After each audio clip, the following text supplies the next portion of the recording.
So if you're going to live in a storage unit, you're going to need to be as invisible as you possibly can be. You basically need to be a ghost. Do y'all remember a couple of months ago the man that went viral for living in a storage unit with his girlfriend? I live in a storage unit because it's cheap in comparison to an apartment. This is our living space.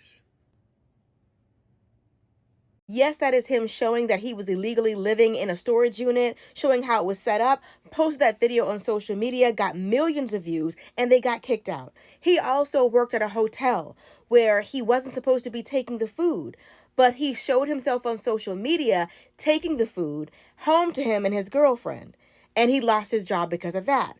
This man now has been left by his girlfriend. She's now pregnant.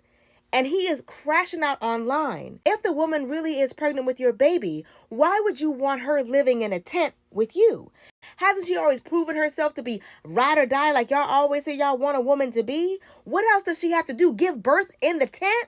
As much as he tries to make it seem like all these things are happening to him, like his life is nothing but a series of unfortunate events, a lot of his wounds are self-inflicted. We not getting a job. It sound like y'all jealous because we found a way to make it work without a job, and you still got to work a 9 to 5, pushing 40 hours plus a week. Nobody wants to work a 9 to 5. Nobody wants to pay these exorbitant prices for rent and for mortgage. But as a responsible adult, you realize that shelter is a basic need. At some point, it's not about what you want to do. It's about what you have to do, especially when you're a parent or about to become one.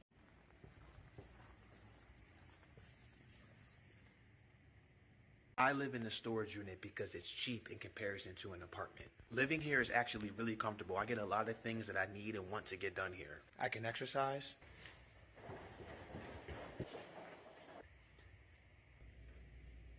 I can use the bathroom.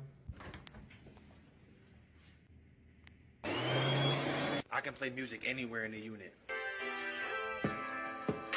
It's climate controlled in here, so it's nice and warm. This unit is 24 hours, so I can come here anytime I want, stay here as long as I need to. We can take naps if we need to and go to sleep.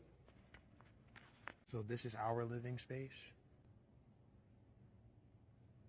Very, very grateful to have this space. The next goal is to get an RV. The next goal after that, tiny home. And if we want to eat, I just cook right out front.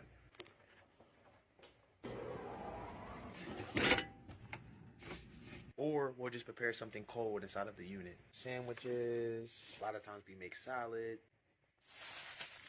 If we want to get power, we use our power bank. They also have power here so we can charge our power bank. Me and my baby will live here as long as we need to until we get the shelter that we want. Because we're living here, now we can save up more money to get what we really want. We're in it for the long haul. Thank you for the support. Thanks for... More and more people are really struggling here in the United States to put a roof over their head. A lot of people are not able to qualify for apartments or purchase homes. They're having a hard time. They are becoming homeless. And a lot of people are even finding more creative ways to try and keep a roof over their head. Some people are even looking at storage units. Check this out. Been living in my car. Now I'm living in a storage unit. I'm trying to get an apartment, but can't right now. I'm at the storage unit, finna get me a storage today. I'm feeling mighty proud of myself today, you know. Yeah, you can see the building right here. I ain't gonna really show everything, but yeah. I'm looking for the smallest storage unit. How much is the smallest? Just got the storage unit.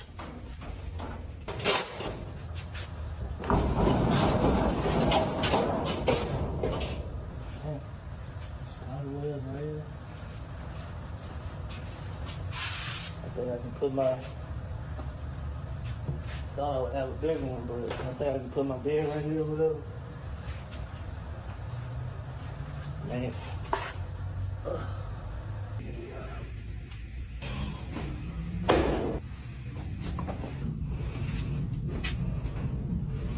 Got all my stuff in. Gotta get some, I let this up when I get hot.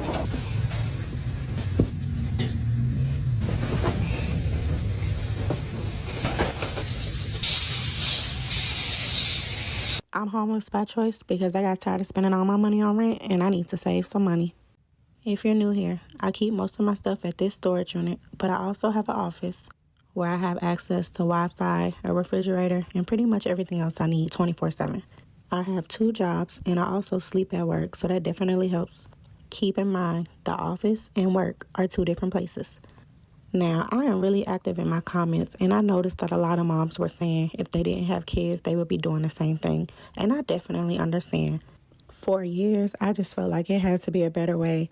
I did not want to work, go home, take care of the kids, barely sleep, and still have to pay all these bills. My kids are older, so it worked out to where I was finally able to put myself in a situation. So although I sleep at work, I rented this office because I just don't want to be in one spot all day. We have offices starting at $300, so it's nowhere near as much as I would be paying for rent. Whenever I do come... Hello and welcome. I hope you're doing fine wherever you're watching us from. And of course, in today's video, we want us to look on this video of a black man living in a storage unit. And he has sparked many debates. Some are criticizing, some of course are feeling pity. Because when one black suffers, we also don't feel good. Now, despite criticism of this guy, I think that it's important for us to look this story in a broader perspective.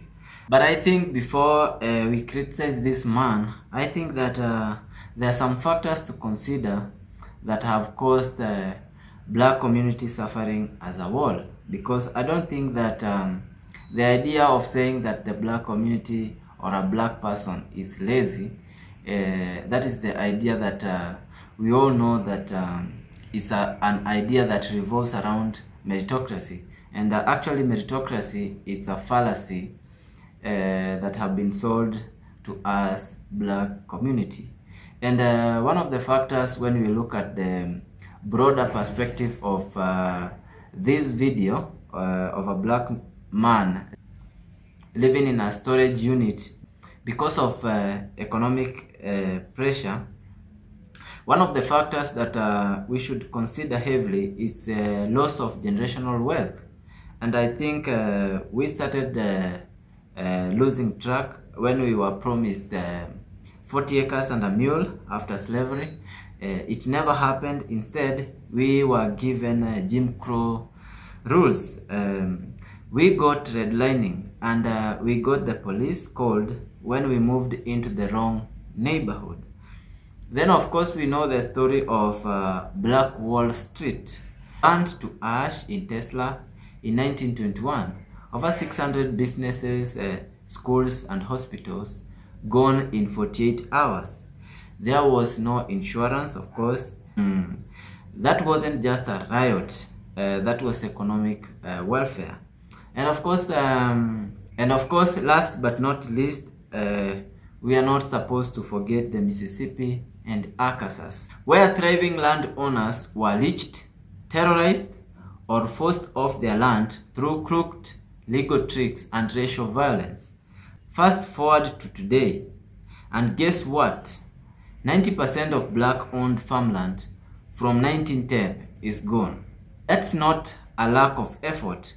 That is systematic sabotage. And I was saying that, meritocracy, the idea of, being told that when you find a black man suffering or not having the riches or not affording some of the basic necessity, we are told that, that black nigger is not working hard. And I think that is a fallacy. I don't think that there is any community that have worked harder than the black community. And of course, we used to think that, or we used to believe that America is a land of opportunity, a land of milk and honey. But I think nowadays, due to governorship, I think that the milk has gone sour. And because of imposition of tariffs and high taxes, and a government that doesn't work to improve the living standard of the whole community, but rather improve a particular section of a community. But I was thinking that it's high time that the black community considers to come back home to the motherland Africa. Because while we are out here begging for equity in a country built on our ancestors' back, Africa is calling. Countries like Ghana, Rwanda, and Kenya are building tech hubs, infrastructure, and even offering citizenship to diasporans. Africa, I know, isn't perfect, but it's ours. Land, legacy, language, and most of all, dignity. Yes, guys, and of course, that is what we have been advocating for. You know, the Black Americans, you know, they should consider coming to visit motherland, and even if they have not yet decided that they want to settle in Africa, but they should come, and you know, they are likely to see the opportunity that maybe most of us are not seeing. And I don't think in Africa Black Americans are considered to be aliens. They are considered to be one of us, and they are considered to be one of us. So guys, that is all I got to say concerning this video. If you're watching us for the first time, please don't forget to subscribe, and let's meet in our next video. You got a TV, you got a bed, you chilling. So you got a moat. You know what I'm saying? We gonna thug it out. We gonna slide out in the morning, do what we do. Ain't that right, boy? We gonna do what we do, ain't it? Huh? So life update. I'm living in my car. My little S10. This is me. Stay home for the foreseeable future. And yeah, I don't know what to do. And I don't really have anyone. I toured 2 apartments yesterday. I won't qualify for them because you have to make 2.5 times the over $1,200 rent a month. And I don't even make the rent a month. I've never been homeless before. But you know what? This is a really good story. Like, I can only go, I mean, I could go down, but like, I'm gonna go up from here. Cause then, like, I'm broke and homeless at 21. But like, that makes for such a good story. When I'm like super successful and rich and like doing so well and have so many people. I'm gonna have such a bomb starter story. It's gonna be great. It's gonna be like, I was broke and homeless at 21. And look where I am now. Boom. And it's gonna be amazing. It's gonna be like, wow, go you. I just gotta make it through this part. But this part like builds resilience, character, all that shit. I'm gonna be so funny after this. I'm gonna have such a good personality. I'm gonna be equipped with so many skills. I'm gonna be so smart, crafty, nifty, and cool, and funny. And it's gonna be so good. I just gotta make it through this part. Just checking in, I guess. I mean, life update. I don't. I'm broke, I'm 18 years old, and I live in this small little vehicle. Today, we were finally able to get the front seat out. One of my coworkers at Jack in the Box ended up taking it out for me, and I'm so thankful because I could not do it on my own. And of course, I wanted to record for you guys the whole process of taking a whole seat out, but I was embarrassed to ask him if I could record him, and I also don't want anybody from work knowing that I do TikTok. Anyways, after taking the seat out of the vehicle, I cannot believe how spacious it looks. I know a Fiat is a very small vehicle, but it literally feels like a small RV, and taking out the seat just made my life way easier. I don't have to be hopping or jumping to the front seat to get things. I love it. I think I'm gonna get like small little cabinets from Walmart so I can organize my clothes. Somebody asked me where I park, and I do park outside a coworker's house. I give her $50. She allows me to use her electricity, but my car isn't running and I need some